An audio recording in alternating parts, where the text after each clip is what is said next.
Wish you a Merry Christmas from P English Literature. And I'm sorry about the blunder that I committed while trying to play the violin.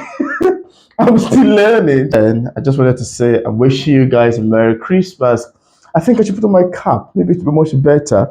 Wishing you a Merry Christmas. I don't know what it looks like, but I think I have to remove it anyway. So yeah, I'm wishing you all a Merry Christmas and a Happy New Year in advance. And again, while I'm doing that, I want to recommend a book that you might want to pick up during this festive period. I think it's fine, really. And yeah, while I'm wishing you a Merry Christmas, I've got a book here that I'd love to recommend. Hopefully, you might want to pick it up during this December period. And one of the things people do mostly during December period is to read a book. And yeah, I am recommending Alistair Round for you. I hope you enjoy my short little violin clip as to wishing you a Merry Christmas. I'm recommending Alistair Rand's Pondering Through Time for your December read. My review of Alistair Rand's Pondering Through Time is actually going to be a very quick one, short, straight to the point, and of course, spoiler free as usual. I really do enjoy Alistair Rand's Pondering Through Time while I read it. The story is told from the first person's narrator's point of view, where we have the protagonist being the one telling all of the stories from the scenarios of the beginning to the middle to the ending. The protagonist is the one telling all of the stories. It detailed the story of the protagonist, whose name I think was not mentioned in the book, but was made to be from my guest, Mitch Branney. The story is written from the first person point of view, with the narrator telling the story as the book proceed. And along the line, okay, first of all, I first love to say that I particularly love Alistair's Ryan's writing style, and I'm coming back to that. Because when I read the novel, I was able to learn a lot from his writing style. I was able to learn a lot from the use of words and the characterization and the way through which it sounds, or the way through which the words are put together, the word formation or word building. It's very pulling to me, really, and it's very wholesome and quite lovely.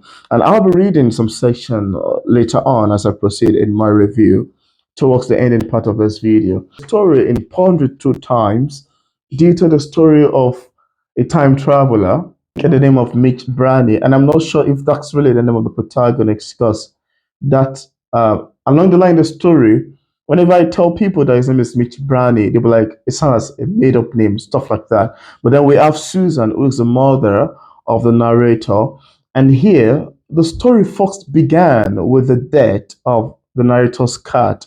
The narrator and the cat has been living together for quite a long while, and all of a sudden the cat suddenly start behaving weirdly in a very crazy manner that the narrator could not make do with. And along the line, while he tries to stop the cat from being too mischievous and quite hurtful, he ended up enjoying it, and it eventually died.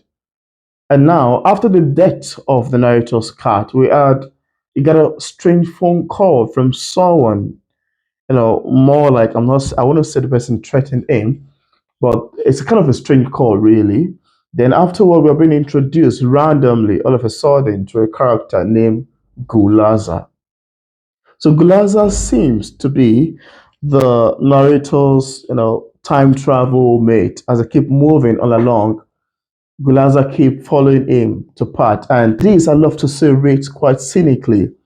I love the characterization of Gulaza and that of the narrator itself.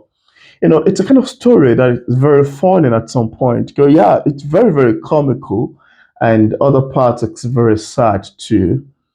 And yeah, it's a story about this particular man who keep going back and forth in time. Sometimes he travels to his past, visit his mother, visit his grandfather's grave, and again, visit his future. So this narrator keep moving back and forth in time, traveling forth and back. And while I was reading the book, there's some interesting concept or questions that I think the author raised in the book. Well, I'm not sure if it's intentional or it's unintentional, but it's a question about if time travel is really true. Like, if time travel can be real. And again, I love the fact that, the issue of time traveling impose some sort of mental unstableness on the protagonist because you are here at a particular time and you meet your older self in that same time. And, it's kind of very weird, crazy. You're bumping into yourself alongside, seeing yourself doing what you've done. Not even in the case of deja vu this time around, but in a very entirely different scenario.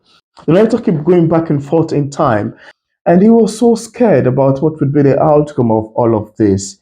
And again, if eventually, if his mother or if his grandfather find out, or if anybody at all find out that he's a time traveler. Again, I can remember Gulaza telling him in one point that, we are trapped in time. Let's hurry up so we can, meet up.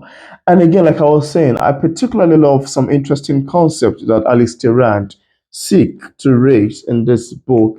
And that's a fact of the reality of time travel, the truthiness of time travel, how real it is, how realistic is its experience. And if the protagonist was able to go back to meet his mom, go to a restaurant with his mom, and even ask his mother that what part of your past would you like to visit again? And the mom suggested that, oh, I would love to visit our own dad, which happens to be the grandfather of the protagonist, that he died in a particular hospital and she couldn't get the time to wish him the last farewell. And the protagonist was like, "Okay, don't worry, hold my hand. I will go and meet your dad."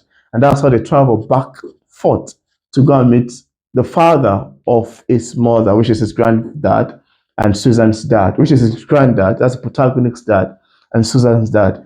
So getting there was a bit crazy because I remember when you're trying to introduce themselves, and the Susan was like, "Dad, it's nice to see you again," and the protagonist was like, "It's nice to see you again, granddad." So that scenario got the granddad surprised that, "What do you mean, granddad? Am I your granddad?" So all of this kind of caused some craziness along the line. And I love the characterization, really. I love the way the characters behave. I love the way the characters speak. And I love the fact that Susan was able to cover this part all of a sudden, saying that the protagonist is his workmate and they've come to say hello to him, stuff like that. Anyway, yeah, so one of the interesting, I keep going back to this really. One of the interesting questions that Mr. Rand seeks to open or convey in the book was the reality of time travel. And this is something that I myself have been contemplating on because if time travel happens to be real, I myself would love, I would love to visit my great grandfathers. I would love to see, even if it's for a day or two, what life was like then, back then, many, many years ago, many centuries ago. Yeah, so if time travel is also real, I would love, to have a glimpse into my future, have a glimpse of what my daughter would look like, of what my son would look like, of what my, grandchildren would look like, really. Yeah, and, the concept of the reality of you being able to travel back and forth in time, it's something that I really wish surpass fiction stories. I really wish it can be real, really. I really wish it can be true. Like, this is like an interesting or factual context that people get to pay money to attend. But then I don't know how realistic time travel, because we've got a lot of time travel novel really coming up all of a sudden. They keep coming up. And the fact that the protagonist here was able to visit his past, have a glimpse into his future. And again, I need to mention this, even though I attempt to keep it spoiler free. While the protagonist's friend, who happened to be Gulaza, was stuck in time, the protagonist went back to meet his mom and his granddad, and they were like, "You left your friend in World War. What are you doing? Why do you leave him?" So they told him that you have to go back to World War One somewhere and go and look for him. So the protagonist had to go in form of a soldier. He had to feign being a soldier to be able to go back fought in time amid Gulaza, and I love the scenario that exists between this session and the sort of emotion attached to the protagonist meeting Gulaza after some while, and the way Gulaza narrated his experience, how he felt lonely when he thought he would take him alongside wherever he goes to, and how some people came to meet him, the challenges he encountered. It was quite pulling, really, and I was like, oh, really? I love, and that's one thing I particularly love about the characterization and the author's writing style. The way we twist some section can make you laugh. Yeah, I need to mention that there are quite a lot of humor in the book, and the way other section too can make you feel the emotion of the protagonist, feel the emotion of the characters in there. Yeah, before I round up my review, I'd love to mention that I particularly love Alistair Round's writing style. Oh my goodness. He has an amazing writing style, a very lovely, beautiful writing style. His writing style are quite poetic, very imaginative, and it's a type that I'm a lover of words, and I love words so much, and I love the scenario whereby some words make me think long after I've read it, and some are very soothing. Like we have some themes of grief in the book, we have some themes of humor in the book, and other things along the line. But then I particularly love the author's writing style. I love his word building, the way he crafts every word, and his use of metaphor, his use of, it's just so poetic, and I so much love it really. And like I mentioned in my written review, if there's anything that stood with me in Alistair Rand's novel, then that would definitely be his writing style. It's beautiful, interesting writing style. It's very wholesome to me. I would restrict from revealing further in an attempt to keep this review spoiler free. But then I want you to check out because this is actually the first book in the series, and there are other series to it.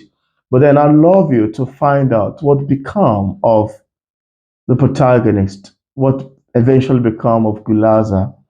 It's an amazing story that I myself am looking forward to see how the stories unfold in the upcoming series. And like I said, I wouldn't be giving much away. But I love the author's concept with time travel. I love his writing style. I love his characterization. I love the themes mentioned in there.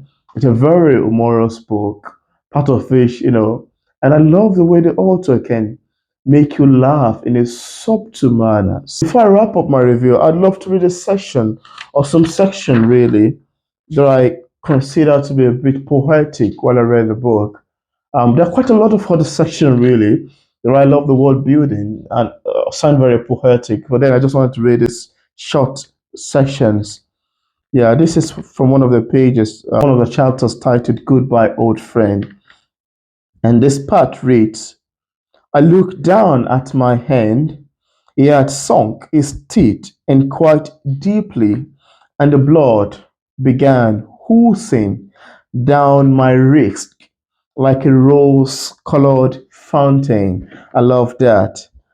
I love that so much. Dropping onto my carpet and soaking deeply into the material. I love the oozing down my wrist like a rose-colored fountain. And there's another section too that I love here. If paradise actually exists, then I had unwittingly found one. The other section too that I love to read out. I have one here. This is from the page titled Reaching New Heights, and it goes like this. Sneezing with all the grace of a fallen angel, I became instantly alert, pulling myself into a sitting position to survey my new surroundings. Rays of golden sunlight blazed through a skylight window, bouncing off the billions of dust particles in the air like a swarm of flies. I love that session, bouncing off the billions of dust particles in the air like a swarm of flies. That part really got me. And there are other sessions too that I love in the book while I read it. that I might not have the time to read out completely to you in this review. But then I would love to hold you if you're a fan of science fiction, if you're a fan of time travel novels. I'm pretty sure you would love and enjoy picking up Alistair Round's novel. Attach a cover here just so you can see what it looks like. And I left a link in the description part of this review if you would like to get a copy of the book on Amazon. Yeah, so if you watch this video to this point and you're yet to click on the subscribe button, I want to urge you to please click on the subscribe button over there. Don't forget to turn on the notification bell so you can get notified anytime I release new videos. Thank you very much for watching my short video book recommendation of Alistair Round, Pondering Through Times. Thank you and see you in my next video. Goodbye.